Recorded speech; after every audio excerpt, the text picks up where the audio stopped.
Spirit of life, God of many holy names, source of all creation.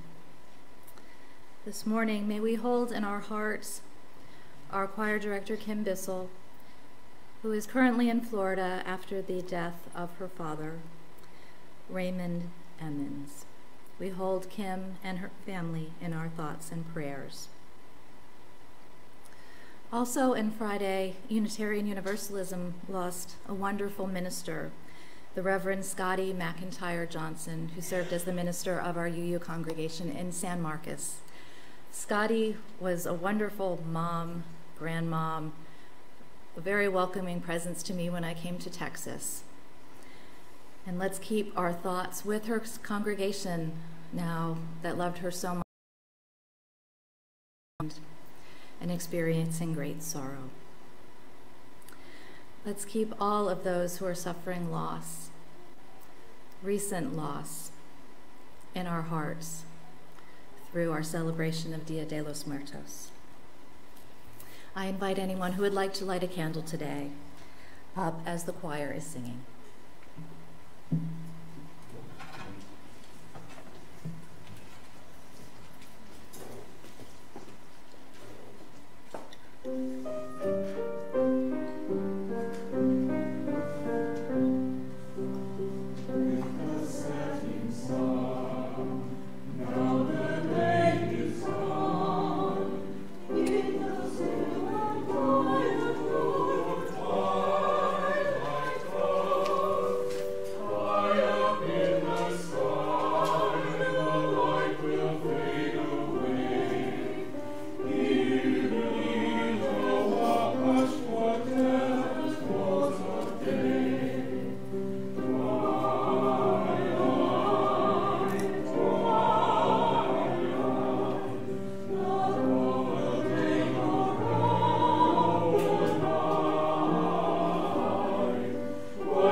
I was a little bit lazy this week, and so I'm going to make you participate in my homily for me, okay? Is that all right? Call out answers. Especially I'd like the young folks to call out some answers, because I know you all know more than the adults, right? That's pretty obvious in UU congregations. So can anybody tell me and Dia de los Muertos? Let's talk about Halloween first. What do we do on Halloween? What's Halloween about? Candy. What else? Costumes, right? Anything else? Trick or treat. That's part of the candy. Scary. Fun, scary, right? Or sometimes scared, people really like to be scared, like for real, and enjoy that. I don't. Just saying. So that's Halloween, right? Does it go super deep? Not really. Not as far as I know. There might be someone out there who's a very deep practitioner of Halloween, but you know. Right. So what about Dia de los Muertos? How is that different from Halloween?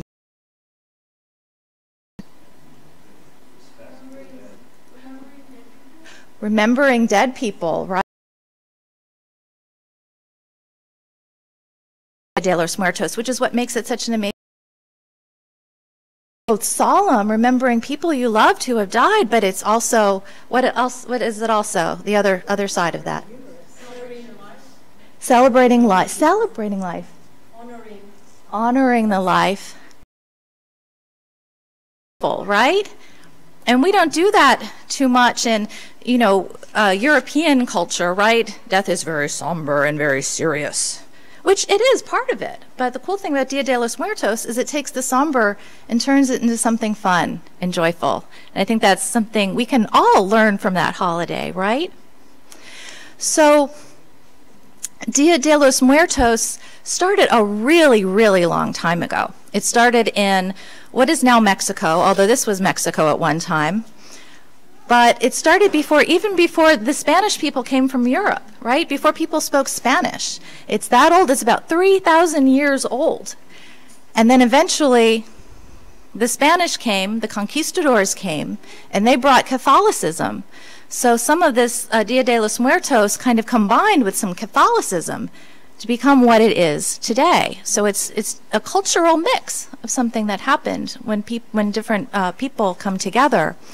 But the interesting thing is that this holiday is being practiced more and more in the United States by a lot of people who don't come from Mexico and whose ancestors are Europe, right? Most of us, not all of us. So I think sometimes the people who have come from another place have to be extra careful about respecting holidays and practices that come from other cultures. And now, can anyone tell me a good way, any methods to be respectful about someone else's culture or someone else's religion? What do you think you should do? Learn about it, right? So you want to understand, like, Dia de los Muertos is a very deep thing, right? So we don't want to just go pasting skeletons everywhere and being all like, oh, these skeletons are awesome, You can have a skeleton, but think about what the skeleton represents, right? And the whole holiday represents. We can all learn from. I've been thinking about this idea of being respectful of other cultures and other religions, and I tried to think of something that might upset a Unitarian Universalist if someone took our religion and did something with it we didn't like. So I thought, well, maybe someone came in here sometime during the week and took our chalice and they filled it with root beer and ice cream. A group of people got some straws and had a big ice cream root beer float. Now, I know some of y'all are thinking that's the coolest thing in the world. So maybe this story isn't working. But would some folks be symbol, right? We light that every Sunday. We don't want you to drink a root beer float out of it. That's not cool. Or if a lot of us have chalice necklaces or necklaces with our special logo, our seashell and flame. And if we had a friend who really likes our necklace, but they're not a Unitarian Universalist, but they'd be like, oh, this cool, awesome necklace. I'm going to wear this. Would that be like totally okay? Okay, yeah, you guys are. Okay. But they didn't understand what it meant?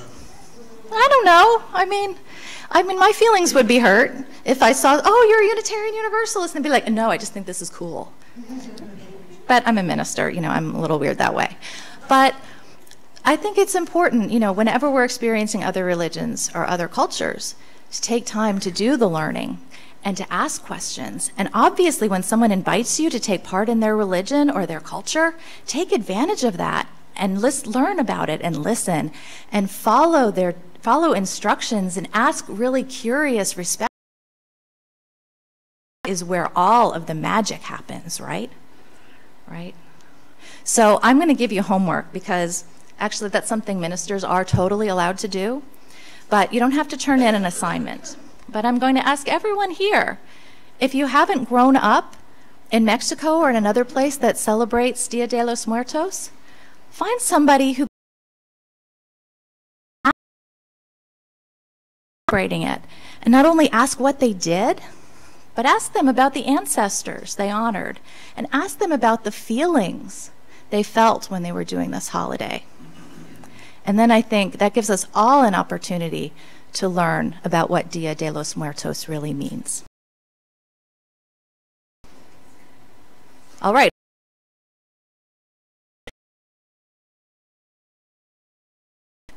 If you would like to,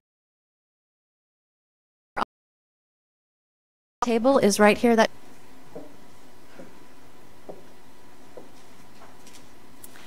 Thank you very much for sharing these very important memories filled with love.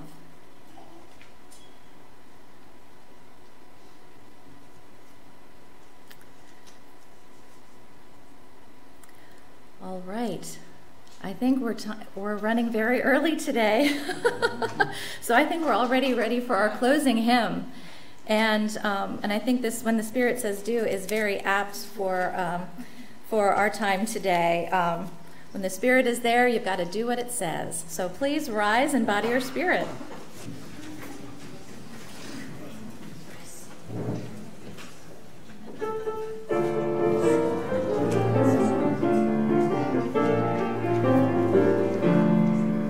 You got to do when the Spirit says do. You got to do